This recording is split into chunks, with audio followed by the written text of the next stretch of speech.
हामीसँग रतन तिरुवाजी हुनुहुन्छ समसामयिक विषय प्लस उहाँका केही वैयक्तिक विषयमा पनि आज केन्द्रित रहन्छ कुराकानी। सबैभन्दा पहिला त यहाँलाई स्वागत छ। हजुर धन्यवाद। कसरी परिचय गराउँ म तपाईँलाई? मलाई कसरी परिचय गराउनु, एउटा मेरो स्पष्ट उद्देश्य मैले ल्याएर अगाडि आइराखेको छु। राष्ट्रिय श्रमिक सङ्घ भन्ने त्यसैबाट परिचय गराउनु। राष्ट्रिय श्रमिक सङ्घ तपाईँले अहिले गठन गर्नुभयो। अलिकति फ्ल्यासब्याकमा जाउँ ल, किनभने तपाईँका बारेमा कुराकानी गर्दाखेरि फेरि त्यो समय र त्यो परिघटनालाई जोडिएन भने तपाईँको श्रमिक सङ्घका मिसनहरूबारे पनि मान्छेलाई थाहा नहुन सक्छ। रतन तिरुवा भनिसके पछाडि एकैचोटि कताबाट मान्छे आएको झ्याप्प मान्छेको एकै सेकेन्डमा ब्रान्डिङ भएको नाम, खास गरी अहिलेका सत्तारूढ पार्टी नेकपाका अध्यक्ष प्रचण्डलाई यहाँले सार्वजनिक कार्यक्रममा जुत्ता प्रहार गर्नुभयो। थोरै त्यो विषयमा कुराकानी गरौँ है, तपाईँलाई यदि अन्यथा हुन्न भने, किनभने त्यो कुरालाई छोयो भने तपाईँको बाँकी कुराहरू छ। रतनजी, तपाईँ जुम्लाबाट काठमाडौँ आउनुभयो। हामीले सुनेका छौँ एकदम ठुलो सपना लिएर धेरै सङ्घर्ष गरेर तपाईँ काठमाडौँमा टिकिरहनु भएको थियो। प्राविधिक विषय के पढ्दै हुनुहुन्थ्यो? कुन विषय पढ्नु भएको? तपाईँ मापितिरको इन्जिनियरिङ सर्वे सकेर लोकसेवा पढिरहेको थियो। लोकसेवा पढिरहनु भएको छ अहिले पनि, होइन त? किन जानुभएको थियो तपाईँ त्यो दिन राष्ट्रिय सभागृहमा? होइन, त्यो दिन त अब हामी चाहिँ त्यहाँ खासै त्यहाँ जाने भनेर त गएको थिएनौँ। हाम्रो एकजना म त्यहाँ एकजना त्यो साथीसँग दिनभरि हामी बस्यौँ, कफी सफी खायौँ। त्यसपछि त्यहाँ एउटा कार्यक्रम रहेछ क्या, भरत मोहन समथिङ कसको, त्यो भरत मोहन भने मैले त्यो हिस्टोरी, नेपालको हिस्टोरी हेर्दाखेरि त्यो नाम भेटाएको थिएँ क्या, महत्त्वपूर्ण मान्छे होला भनेर त्यहाँ गएको थियौँ हामी। त्यहाँ गइरहन्थ्यौँ हामी। अनि पूर्व योजनामा तपाईँ त्यो कार्यक्रममा पुग्नु भएको थियो? योजना हुन्छ, योजना भएको त्यो हुन्थ्यो त, जुत्ता हुन्थ्यो योजना भएको भए, गोली हुन्थ्यो नि त, बम हुन्थ्यो नि त। योजना त्यो होइन नि त, राजनीति होइन, मतलब कार्यक्रमबारे पूर्ववत जानकारी भयो, त्यो कार्यक्रममा सहभागी हुनुपर्छ भनेर पनि तपाईँ जानुभएको थियो? थिएन। कफी खान किन जानुभएको त त्यहाँनिर चाहिँ? म बस्ने त्यही डल्लुतिर थियो, त्यहाँ नजिकै साथीहरू आउँछन्, जान्छन्, बस्छन्। हो, त्यो हिसाबमा चाहिँ हामी त्यहाँ नजिकबाट आएर त्यहाँ ठ्याक्कै कार्यक्रम त्यो बाहिर ब्यानर लेखेको थियो कि, अनि त्यसपछि हामी बाहिर गेटमा ब्यानर थियो। अलिकति राजनीतिक प्रतिको चेत छ तपाईँमा, जागरण छ होइन? त्यो भएर के रहेछ त कार्यक्रम भनेर जानु भनेर तपाईँ हलमा छिर्नु? हो, के रहेछ त भनेर बुझ्दा जान्थ्यो, त्यही रहेछ। र गफ गर्दा टक्क उहाँले चाहिँ वर्गीय कुरा निकाल्नुभयो। अब प्रचण्डले वर्गीय कुरा अहिले निकाल्दा त्यो त सुहाउँदैन नि त। त्यसपछिको त्यो नतिजा चाहिँ त्यो हो क्या, जसरी म प्रस्तुत भएँ। कतिजना साथीहरू जानुभएको थियो तपाईँहरूसँगै? साथीहरू थिएन, त्यो साथी त हामी कफी खायौँ त्यो भिरकुटी मण्डपमा, त्यसो साथी त आफ्नो ठाउँ लागिहाल्यो। म पनि लाग्ने होला थिएँ, तर त्यो देखिसकेपछि म भित्र बसेँ। खालि तपाईँलाई डोर्याएको चाहिँ राजनीतिक कार्यक्रम हो, प्रचण्डप्रति तपाईँलाई आस्था छ भने जे भयो नि, प्रचण्ड राम्रो मान्छे भन्ने नै थियो त्यतिखेरसम्म, होइन त? मनमा चाहिँ थिए, किनभने प्रचण्डले बोलेको सुनौँ के भन्दा रहेछन्, प्रचण्डै आउने भन्ने त तपाईँ जानुभयो। त्यहाँ जानलाई मोटिभेसनल फ्याक्टर के थियो क्या त्यो हलभित्र छिर्नको लागि चाहिँ? प्रचण्डलाई चिनौँ, अहिले कहिले चिन्यौँ, कहिले त्यो सम्झ्यौँ, त्यो विषय होइन। प्रचण्ड उहिले चिनिसकेका थियौँ जति बेला जनयुद्ध भयो, त्यति बेलाबाट प्रचण्डलाई चिन्यो हो नि त हामीले। प्रचण्ड त्यहाँ आउँछन् आउँदैन त्यो पनि त्यो विषयको कुरा थिएन क्या। विषय के थियो भने त्यहाँ भरतमोहन जोशीको त्यो के थियो, त्यो सायद स्मृति कार्यक्रम समथिङ केही थियो होला, होइन? त्यो थियो भरतमोहन अधिकारीको। त्यो हुँदाखेरि नेपालको हिस्टोरी पढ्दाखेरि यो वृद्ध भर्ता समथिङ केही चाहिँ अर्थमन्त्री हुँदाखेरि सुरुवात भएको त्यो एउटा आइडियोलोजी ल्याएर उहाँ आउनु भएको रहेछ। त्यो खै के रहेछ त, जाउँ न बुझौँ न। राजनीतिक चेत भएको मान्छे जाँदैन त त्यस्ता कार्यक्रममा, गइहाल्छ नि। त्यही चेतले तपाईँलाई डोर्यायो। कुन सिटमा बस्नु भएको थियो त्यहाँ गएर? पछाडि बस्नु भएको थियो? अनि त्यो पछाडि त थिएन, अगाडि नै बस्नु भएको थियो? ठिकै रेन्जमा थियो, रेन्जमै थियो। अनि वर्गीय कुरा जब प्रचण्डले गर्न थाल्नुभयो त्यसपछि पारो तातिहाल्यो तपाईँको, होइन? त्यो कहाँ आउँछ, सहने कुरै हुँदैन नि त।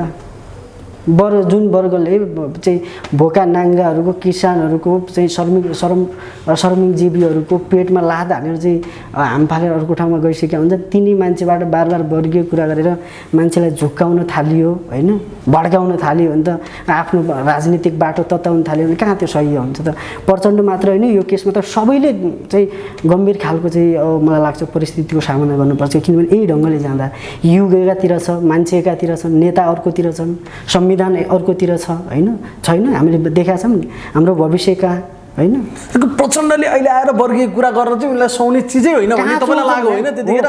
हो, यही हो कुरा, यही हो। मैले त्यही बेला भनेको थिएँ नि, म भित्र जाँदा सायद तपाईँले सुन्नुभयो होला नि त, यो विषय गरिराख्ने विषय होइन क्या, किन भइसक्यो हो नि त यो। त्यस कारणले गर्दा म आज सायद यो कुराकानी त तपाईँसँग जीवनमा एकचोटि मात्र नै हुन्छ होइन, फेरि हामी यो विषयमा कुराकानी गर्दैनौँ। रतन तिरुवा भन्ने बित्तिकै त्यहीँबाट आएको मान्छे हो नि त, भले तपाईँको आफ्नै सङ्घर्ष छ, आफ्नै इतिहास छ, आफ्नै सपनाहरू छन्, आफ्नै सोचहरू छन्, तर पनि त्यो एउटा ब्रान्ड चाहिँ त्यो हो नि त रतन तिरुवाको। मैले त्यो भएर कुराकानी गरिरहेको छु।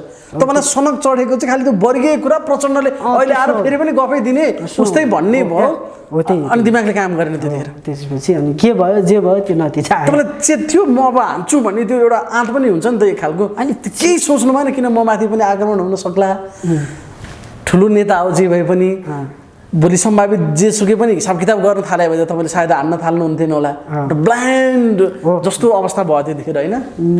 ठिकै हो त्यो, किनभने त्यस्ता चरणहरू थुप्रै आइरहेको थियो गइरहेको थियो होइन।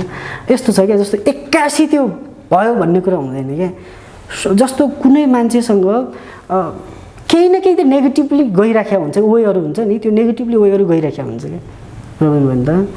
एकैचोटि चाहिँ झम्टिने त्यो त हुँदैन नि त, केही नेगेटिभ छैन। जस्तो मैले प्रचण्डलाई जनयुद्धबाट देखेँ, अब तपाईँ अहिले प्रचण्ड भनिराख्नु भएको छ, तर मलाई प्रचण्ड भन्नै मन लागिरहेको, म त दाहालजी पो भन्छु त अहिले त, प्रचण्ड भन्छु त। प्रचण्ड त्यो अर्कै एउटा वर्गको नाम हो त्यो। जति बेला उहाँले आफूले चाहिँ नेपालको जनयुद्ध घोषणा गर्नुभयो त्यसपछि दिएको नाम पो उपाधि पो हो त त्यो होइन, त्यति बेला पो प्रचण्ड थियो, अहिले त दाहालजीमा आइहाल्नु होइन। अहिले तपाईँलाई प्रचण्ड भन्न मन लाग्छ? कसले भन्छ प्रचण्ड भने? अहिले यो देशका सचेत नागरिकले, सचेत मानिसले, सचेत चेतनाले कहाँ प्रचण्ड भन्छ भने? अब त दाहालजी पो हो त उहाँ, प्रचण्ड सकिहाल्यो, उति बेलै सकिहाल्यो। जति बेला तपाईँ हाम्रा सपनाहरू तुइए त्यही बेला प्रचण्ड सकिए। त्यो हो मेरो ठम्मै। त्यो घटना घट्यो त्यस पछाडि लगभग कति दिन तपाईँ प्रहरी नियन्त्रणमा? 7-8 दिन? 18 दिन? 18-20 दिन? 18 दिन तपाईँलाई राख्यो कि यातनाहरू पनि दियो त्यतिखेर तपाईँलाई? खास यातना पछि तपाईँले भन्नुभएको थियो मलाई पश्चाताप त छैन, तर मैले मान्ने मान्छे त हो उहाँ पनि भनेर त्यो खालको स्टेटमेन्ट दिनुभएको थियो नि, मतलब प्रतिक्रिया बाहिर आइसके पछाडि रिग्रेट त भएन तपाईँलाई पछाडि? कति बेला जब निक्लिनु भयो या पछि जब तपाईँलाई चेत आयो? त्यो दुर्घटना त भयो, तपाईँले त्यो अन्जानमै गर्नुभयो, तर त्यो गर्नै पर्ने भएर गर्नुभयो भन्ने तपाईँको मत छ होइन? पछि मैले त्यसपछि गर्न नहुन्थ्यो होला, अथवा विचारहरू, असहमतिहरू, विरोधहरू दर्जा गर्ने पनि अनेकौँ कारण, अरू अनेकौँ तरिकाहरू हुन सक्थ्यो। मैले गल्ती गरेँ भन्ने रियलाइज भयो कि भएन तपाईँलाई कहिले? प्रचण्डलाई अहिलेको बाटो ठिक कसले भनेको छ? कसैले भनेको छैन नि त। अहिले जे छ प्रचण्ड के अरे त्यो दाहालजी हुनुभयो भन्ने यो ठिक मत छ छैन नि त। उहाँसँगैका आफूलाई चाहिँ टाउको मूल्य तुक्ने साथीहरू अहिले पनि जङ्गल कुदिराखेका छन्, अनि ठिक भयो त उनीहरू किन छुट्छ रे होइन? बादल त पछि आए होइन। कमरेड वैद्य अहिलेसम्म चाहिँ एउटा आफ्नो छुट्टै बाटोमा हुनुहुन्छ, विप्लव त्यसै गरी अहिले पनि जङ्गलमा हुनु किन छोड्थ्यो त? आफ्नो चाहिँ एउटा लिडरलाई छोड्थ्यो त? उनी केही न केही चाहिँ बदमासी गरेर त्यहाँबाट भाइ अरूको कुरा के गर्नुहुन्छ भने तपाईँ? कमरेड बाबुरामले पनि त्यहाँबाट के गर्यो?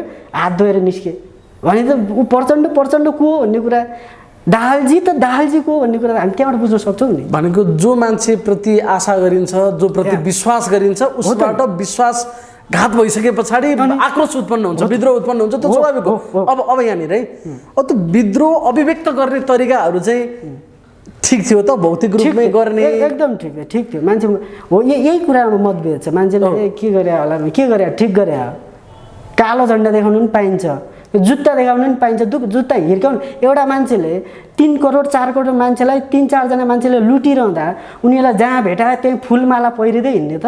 अनि हाम्रो भविष्य कतार खोज्ने, दुबई खोज्ने, कहाँ खोज्ने? हाम्रो भविष्य कहाँ छ?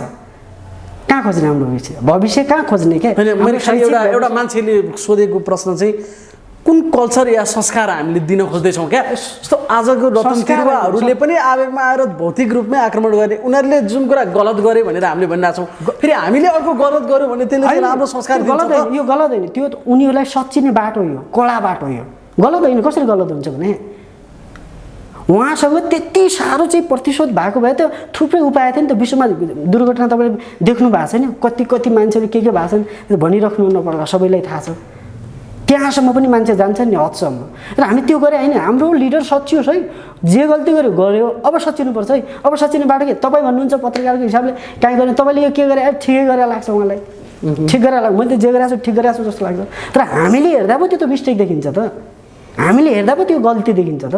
उहाँहरूबाट त सही छ, जनयुद्ध जस्तो थियो आज जुन अवस्थामा छ 50 साल र अहिले चाहिँ 70-75 साल पहिला एउटाले झापड हान्यो तपाईँले जुत्ता हान्यो भोलि अब तपाईँले यसलाई ठिक भनेर प्रशय गर्दाखेरि भोलि अर्काले ढुङ्गा हान्दिला फेरि त्यसलाई भने हामीले प्रशय गरेर त्यसलाई निकुर्छ अर्कोले गोली हान्दिला अनि यो वेलाई चाहिँ हामी सही भन्न सक्छौँ त रतनजी भन्न खोज्छ क्या तपाईँ गोलीसँग नजोड्नुहोस् क्या यो गोलीसँग जुत्ता जोड्ने विषय होइन क्या कुरा बुझ्नुभयो नि गोली र जुत्ता फरक जुत्ता भने विरोध जनाइएको विरोधको शैली हो फरक फरक शैली हुन्छ नि 500-600 साल पहिला चाहिँ कालो झन्डा देखाउँछन् अहिले पनि कालो झन्डै देखाउनुपर्छ भन्ने छ फरक शैली हुन्छ त्यही भएर मान्छेहरू फरक एउटा युगको प्रतिनिधित्व गर्ने मान्छेहरू फरक ढङ्गले आउनु पर्यो नि त भनेको यो सांकेतिक विरोधको शैली मात्र थियो तपाईँले प्रसङ्गलाई जुत्ता प्राप्त गरेको होइन त्यसमा यसलाई चाहिँ भौतिक आक्रमणसँग हामीले जोड्न मिल्दैन कहाँ किन सिम्बोलिक विरोध हो यो एउटा विरोध हो यो कि तपाईँ सच्चिनुहोस् है नत्र भने त भौतिक आक्रमण भन्ने भए त त्यहीँमा डुब्थेँ त म जुत्ता उठाउँथेँ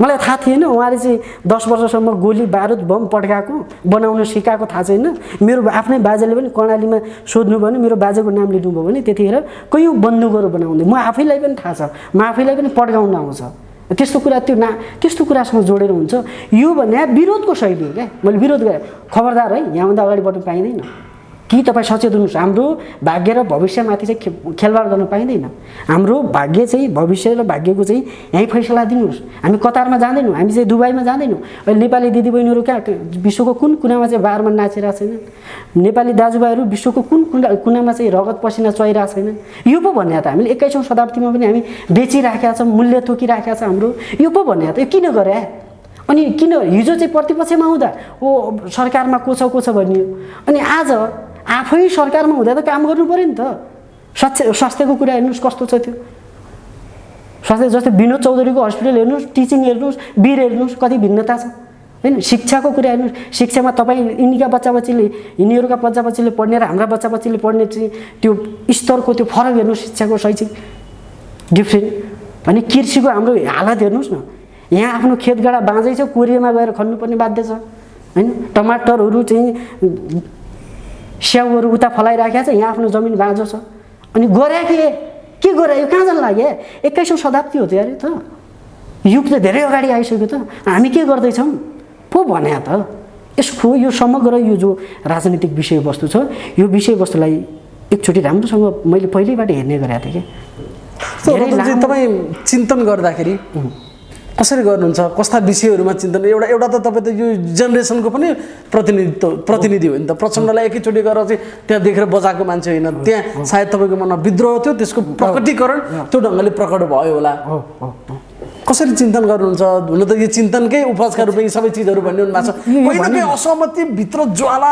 यस्तो हुनु पर्थ्यो यस्तो गर्छु भन्थ्यो यस्तो गरेँ त्यहाँ गरेँ भन्ने चिजले तपाईँलाई चिमोटिरहन्थ्यो पहिला पनि अहिले पनि चिमोटिरहन्छ किनभने 10 वर्षको जब जनयुद्ध अन्तमा भन्दैन क्या किनभने 10 वर्ष सबैभन्दा बढी चाहिँ आफ्ना छोराछोरी गुमाएको इतिहास भने एक गणतन्त्र इतिहास हो क्या तपाईँहरू अब को गणतन्त्र भन्नुहुन्छ होला महिला गणतन्त्र भन्नु रुचाउँदैन म लुटतन्त्र भन्छु होला यी लुटतन्त्रका मालिकहरू जति छन् यिनीहरूले आफ्नो कारोबार गरिरहेका छन् यदि गणतन्त्र यही हो भने म यो गणतन्त्र मान्न तयार छैन होइन यिनीहरू बदमास हुन् कि अब त्यो तन्त्र बदमास हो भन्ने कुरा हामीले अब खोज्न जरुरी छ जहाँसम्म तपाईँले आफ्नो के भन्नु चिन्तन के हो भन्नुभयो अब हाम्रो चिन्तन त हाम्रो भविष्य कहाँ भन्ने हो क्या म धेरै भनिराख्नु पर्दैन क्या जस्तै म अहिले 20-22 वर्षको भएँ म भोलि कहाँ जाने भनेर राजधानीको लाइन लाग्न सुरु गर्छु हो नि यहाँ काम पाइने भने त लाइन लाग्छु नि त त्यहाँ मैले यही चाहन्छु मेरो भविष्य मेरो सकभर मेरो जुम्लामा होस् कि म सिजाको मान्छे हो सकभर मेरो भविष्य त्यही सिजामा सुनिश्चित होस् सकभर त्यो चाहिँ जुम्लामा होस्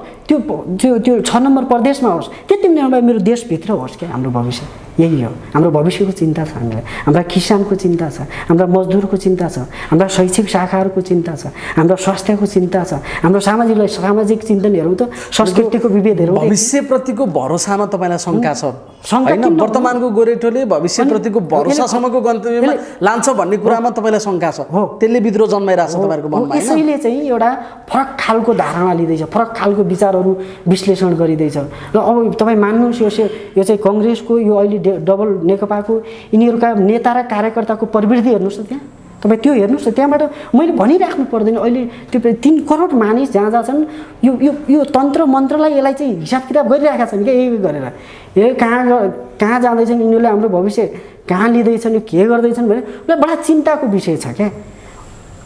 त्यो चिन्ताको विषयलाई सबैले चाहिँ आफ्नो पर्ख। अब तपाईँ अब अरू कुरा गर्दा होइन हामीलाई हराउन सक्छन्, किनभने लोकतन्त्र हामीलाई हराउन सक्छन् होइन भन्ने छ। तर त्यो होइन, यिनीहरू पैसा र पावरको हिसाबमा चाहिँ चुनाव जसरी पनि जितेर आउँछन् भने। जस्तै हाम्रै ठाउँको कुरा भने 2-2.5 करोड रुपियाँ खर्च गरेर प्रत्येक गाउँमा चाहिँ त्यो भेडा बाख्रा बाँधेर ल है मैले तपाईँको गाउँमा चाहिँ कुर्सीमा मैले आजभन्दा 10 दिन अगाडि तपाईँको सांसदसँग अन्तर्वार्ता गरेको थिएँ गजेन्द्र महतसँग। उहाँलाई घाटा पऱ्यो अरे, अब 1.5 लाख कमाउनु हुन्थ्यो अरे, अहिले कमाइ त्यति भएन, म त बरु जान्छु अब कतिखेर राजीनामा दिएर घर गइहालौँ जस्तो भएको छ भन्दै हुनुहुन्थ्यो। बिचरा धेरै गुनासो गर्नुभयो त्यही कुर्सीमा जहाँ अहिले तपाईँ बसिरहनु भएको छ। त्यो कुतर्क हो, त्यो तर्क होइन, कुतर्क हो त्यो। हामी थाहा छ नि हामीलाई 6 करोड कति छुट्या छ नि त त्यो सांसदको कति हो 6 करोड होइन। त्यो एक गरी हिसाब निकाल्नुहोस्, जानुहोस् न, एक हिसाब खोज्नुहोस् कहाँ छ तिनीहरू, कति धनी छन् यिनीहरू। जनयुद्धमा चाहिँ एउटा झाम्टो एउटा झोला खाली झोला बोकेर चाहिँ सङ्घर्ष गरिराखे अहिले यिनीहरू खरबौँका मालिकहरू छन्। त्यो गजेन्द्रलाई सोध्नु पर्थ्यो नि तपाईँ कतिको मालिक हो, तपाईँ कति कमाउनुहुन्छ, तपाईँको स्रोत के हो भनेर सोध्नु पर्दैन? त्यही त कमाउँथे घाटा पऱ्यो जान्छु उतै भन्दै हुनुहुन्थ्यो। अहिलेका पनि जिल्लाका यी जो नालायकहरू छन्, यी कोही अध्यक्ष छन्, कोही सदस्य छन्, कोही सचिव छन्, पुरै लुटिराखेका छन् देशमा, जिल्लामा पनि लुटिराखेका छन्। ठुलो अस्त्र प्रयोग गर्दैछन् उनीहरूले, सकभर राजनीतिक दबाब दिने, आर्थिक दबाब दिने, राजनीतिक आर्थिक चलखेल गर्ने होइन, अदालतहरू हातमा लिने, पुलिस प्रशासन हातमा लिने, दुरुपयोग गर्ने क्या। त्यस्तो छ देशको स्थिति त विकराल। त्यही भएर तपाईँ हामीले हाम्रो भविष्यको खोजी गर्नुपर्छ भन्ने कारणै त्यही हो। मेरो मेन मुद्दा यही हो कि हामीले अब हाम्रो भविष्य चाहिँ खोज्नुपर्छ है। खालि त्यो भविष्य खोज्दै जाँदाखेरि विद्रोह जन्मिँदै गयो, भविष्य जति सोच्यो त्यति अन्धकार लाग्दै गयो तपाईँलाई होइन। त्यसले चाहिँ त्यो विद्रोहको मात्रा पनि बढ्दै गयो र तपाईँ त्यो लेभलसम्म पनि त्यहाँ जानुभयो। हो त, एक रतनको भविष्य खोजे र यहाँ त चाहिँ होइन, मैले खालि मैले प्रतिनिधि भनिरहेको छु नि त, प्रतिनिधि भनिरहेको छु। जस्तो रतनजी त्यतिखेर चलेका विषय, तपाईँ चाहिँ शहीद परिवारमा हुनुहुन्छ, तपाईँको बुवा या के भन्ने विषयहरू पनि उठे। कतिले माओवादीकै मान्छे भने, कतिले होइन यो त विप्लवको मान्छे रहेछ पनि भने। के हो वास्तविकता चाहिँ तपाईँको बताइदिनु न। मेरो बाबा 2056 सालतिर माओवादीमा भूमिगत स्थितिमा उहाँ चाहिँ डेथ भयो। अहिले पनि राज्यको लिस्टमा शहीद परिवारको लिस्टमा छु। मैले पनि त्यो प्रत्यक्ष रूपमा त्यो जनयुद्ध देख्या हो। कति थिएँ म 5-6-7 वर्षको थिएँ। मेरो बाजे त्यो 100 बन्दुकहरू बनाउने जिम्मा दिन्थ्यो कि कालीकोटमा बस्थ्यौँ हामी। बाजेलाई त्यहाँ हाम्रो बाजे मेरो फ्यामिलीमा तपाईँ भन्नुहुन्छ 6-7 जना चाहिँ उभा छन्,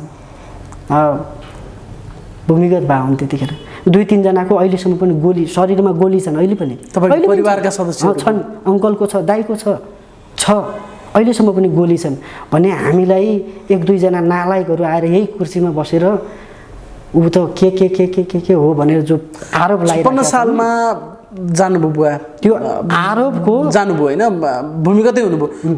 कति सालमा उहाँको देहावसान भएको छ? त्यही हो, त्यो 56 आसपासमै हो। 56 कति वर्षको हुनुहुन्थ्यो तपाईँ त्यतिखेर? म कति 55 को त 2-3 वर्ष भर्खर 1-1.5 वर्ष 2 वर्षको। बुवाको अनुहार राम्रोसँग तपाईँलाई याद छ? राम्रैसँग थाहा छैन मलाई त। थाहा छ कहाँ थाहा? पहिलो कुरा हामीले चाहिँ यो देशका मजदुर जो छौँ, मजदुर 2 प्रकारको हुन्छ जस्तो मलाई लाग्छ क्या। एउटा भौतिक श्रम गर्ने, एउटा अर्को बौद्धिक श्रम गर्ने क्या। तपाईँ पनि मजदुर हो, म पनि मजदुर हो, अर्को पनि मजदुर हो, अर्को पनि मजदुर हो। मजदुर भने त्यो खेतमा त्यो चाहिँ त्यो यसको परिभाषा विशाल छ। त्यो मकै गोड्ने मान्छेलाई मात्र होइन क्या मजदुर म पनि मजदुर हो। मैले भोलि चाहिँ जागिर खाइसकेपछि त्यो पनि मजदुर हो। तपाईँले मिडिया चलाउनु भएको छ, यो पनि मजदुरी हो। मजदुरको अर्थ फरक छ, त्यो त्यसरी लिनु मिल्दैन। त्यसैले हामी सबै मजदुरहरूको अब एउटा भाग्य र भविष्य कसरी खोज्ने त, यो मार्फत जान सकिन्छ कि भन्ने एउटा प्रोसेस हो यो मेरो। ल जाउँ न त, आउनुहोस् न त सबै साथीहरू, सबै चाहिँ त गाली गर्ने प्रचण्ड मुद्दा अभियानको रूपमा जाने हो कि पार्टी नै गरेर जाने कि कसरी हो त? तपाईँको आगामी कार्यक्रमहरू के छन्, कसरी गर्न खोज्नु भएको यसलाई? यो भने बिल्कुलै राजनीतिक सङ्गठन हो होइन, राजनीतिक आर्थिक सामाजिक सांस्कृतिक सबै सङ्गठन हो होइन। सबै विचारलाई यसलाई आबद्ध गर्छ यसले। श्रमिक भन्दा बित्तिकै मान्छेले बुझ्छन् कि अबको जमानामा श्रमिक मजदुरहरूलाई गोलबद्ध गर्दै हुनुहुन्छ पहिला, यो गोलबद्ध गरेर अगाडि जाने हो। र भोलि कालान्तरमा यो पार्टी होला अथवा पार्टीसम्म होला, पार्टी होला, त्यो विषयमा हामीले यसलाई चाहिँ जोड गरेर अगाडि बढाइरहेका छौँ। के गर्छ यसले तत्काल चाहिँ यसका हक अधिकार संरक्षणका लागि अथवा अधिकारका लडाइँहरू पनि धेरै चिजहरू हुन्छ नि त, विचार बहस विमर्श विद्रोह धेरै कुराहरू हुन्छ नि। परिवारले फेरि पनि जुत्ता हान्ने सबै कुराहरू गर्न तयार गरेरै त्यो दस्ता बनाउँदै हुनुहुन्छ कि के त? अब जुत्ता भन्ने प्रश्न रहेन। अब एउटा जुत्ता परिमार्जन अब यो चाहिँ फरक बाटोबाट राजनीतिक मुद्दालाई लिएर अहिले जे भइराखेको छ, हाम्रो जीवन नेपाल र नेपालीको भविष्यको निम्ति जे कुराहरू र जे मुद्दाहरू आवश्यक पर्छन् ती मुद्दाहरूलाई हामीले अगाडि सार्न तयार भएर चाहिँ यो सङ्गठन अगाडि बढाउने प्रक्रियामा हामी चाहिँ छौँ। त्यसको नेतृत्व तपाईँ आफैले गरिरहनु भएको छ? आफै अथवा ठिक छ, भोलि समयले जसलाई माग्यो त्यसैले गरेर अगाडि जान्छ। यो त एकदम अवधारणा, अहिले खालि यो एउटा अवधारणाका रूपमा मात्र छ, यसको डेभलपमेन्ट हुँदैछ। कति समय लाग्छ त्यो एक्सनमा जानको लागि? मतलब एउटा यसले सङ्गठनात्मक स्वरूप प्राप्त गर्नको लागि र अब चाहिँ ल है रतन तिरुवाले त यस्तो खोलेर ड्याङ्ग आयो ल धक्का दिने गरी भनेर हामीले अनाउन्स गर्नलाई कति समय लाग्छ? तपाईँले अनाउन्स अब 2-3 महिना कुर्नुपर्छ। फिट भएर हामी तपाईँ अगाडि आउँछौँ। तपाईँ अगाडि हाम्रो नेपालीका सम्पूर्ण अगाडि आएर हामी हाम्रा वास्तविक चाहिँ सबै कुराहरू राख्छौँ। अहिले यो हाम्रो योजना हो, यो हामी लाग्दैछौँ। साथीहरू छन्, टन्न साथीहरू, सबै युवाहरू छन्। मैले पहिल्यै भनेको छु कि हामीले हाम्रो भविष्य खोज्नुपर्छ, यति भनेको छु कि त्यो भविष्य खोज्नलाई अब कसरी जाने भन्दा त कसैको पार्टीको चाहिँ झोले भएर होइन, त्यो दलाली गरेर चाकडी गरेर चाहिँ के बाहिर विदेश जान छोडेर यहाँ चाहिँ पाउ मलेर खानुभन्दा के रहेछ त? यो युगलाई बुझाउनु, समाजलाई बुझाउनु भन्ने हो। यही नै अन्तिम एकदम महत्त्वपूर्ण समय दिनुभयो रतनजी। आज खालि यही अलिकति परिचयात्मक ढङ्गको पनि भयो तपाईँको। अब पछाडि तपाईँका मजदुर सङ्गठनका कार्यक्रमहरू ल्याउने कुराहरू के छ, त्यसलाई कसरी सहयोग गर्न सकिन्छ या काम गर्न सकिन्छ, सहयोग गर्नुलाई यहाँलाई धेरै धेरै धन्यवाद छ। हस्, तपाईँलाई धेरै धन्यवाद। समय र मौका दिनु, धन्यवाद।